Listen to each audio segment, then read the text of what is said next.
Hello everyone, welcome to From the Star Wars Home Video Library. I'm your host Nathan P. Butler. This is a supplemental episode number 163.1, because back in episode 163 in I think May of 2018, it by the way is now January of 2021, I covered something that was kind of cool coming out of the UK, and that was the DVD trilogy sets from 2013 for the original trilogy and prequel trilogy.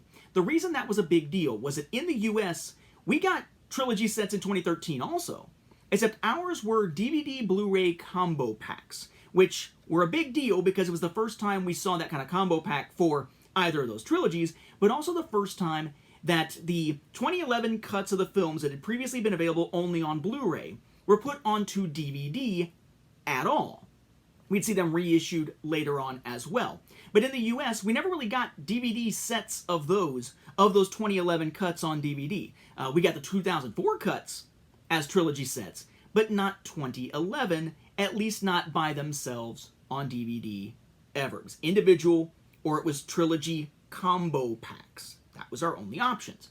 But in the UK, in 2013, at the same time we got the combo packs, they didn't get the combo packs, which sucks, but typically they didn't oftentimes see DVD and Blu-ray packaged together anyway.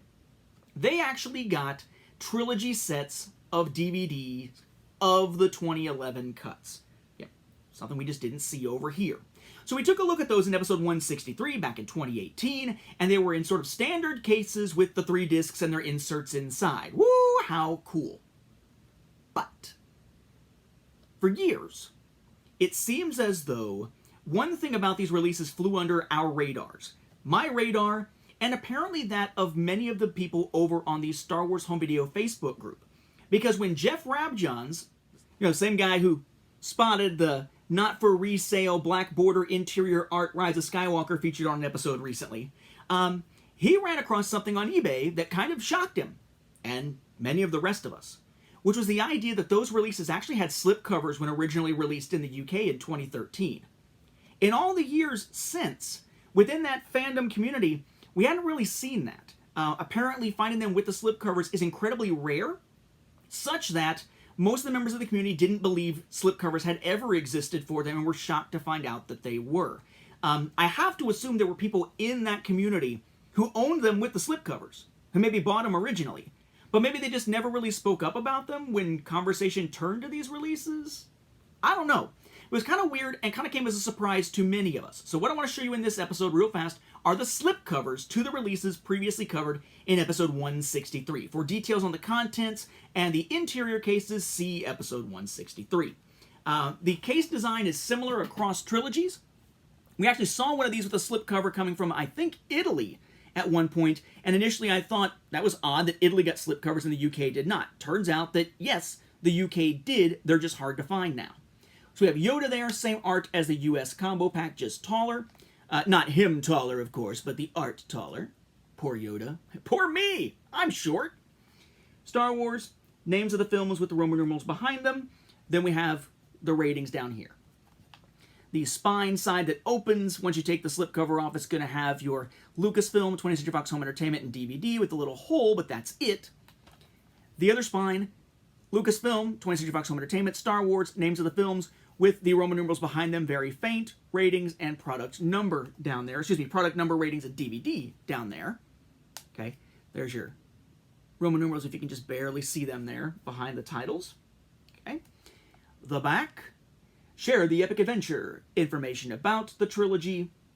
3-disc set includes names of the films, images from the films, Fox UK website advertisement there, ratings, disc info, your various icons, including Region 2 PAL, UPC, legalese, and whatnot with Lucasfilm and 20th Century Fox Home Entertainment logos below. And the ratings, interestingly enough, the ratings for the prequels are 12 in both the UK and Ireland, whereas that will not be the case with the original trilogy. So the prequel trilogy geared towards an older audience, which makes sense, I guess. They're more of a tragedy than they are kind of the hero's journey type stuff, but interesting to see the juxtaposition there. But that's your slipcover. And again, inside is what we saw in episode 163.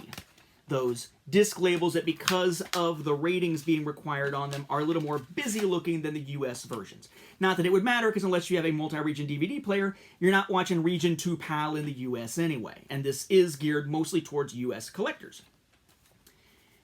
Then the original trilogy, again, similar art to our combo pack, but taller. Vader is damn tall, by the way. If you ever get a chance to play Vader Immortal, the VR game on Oculus Quest, and that I guess now is also expanded out to other platforms, on which a buddy of mine, Ian Bowie, worked. Ian is one of our awesome voice actors in the early Star Wars fan audio stuff that I did back in the day. Vader is crazy tall, and this is a taller package than the combo pack. We have the title of the series, the title of the films with the Roman numerals. We have the ratings. We have a similar design to either spine. We have a similar design here to the back. Share the epic adventure. Again, the 3 included, of course, original trilogy. Same design here. Biggest difference being that, of course, the ratings are different. These are more designed for universal or general audiences than the prequels. Inside, again, what we saw back in episode 163 of this series back in 2018.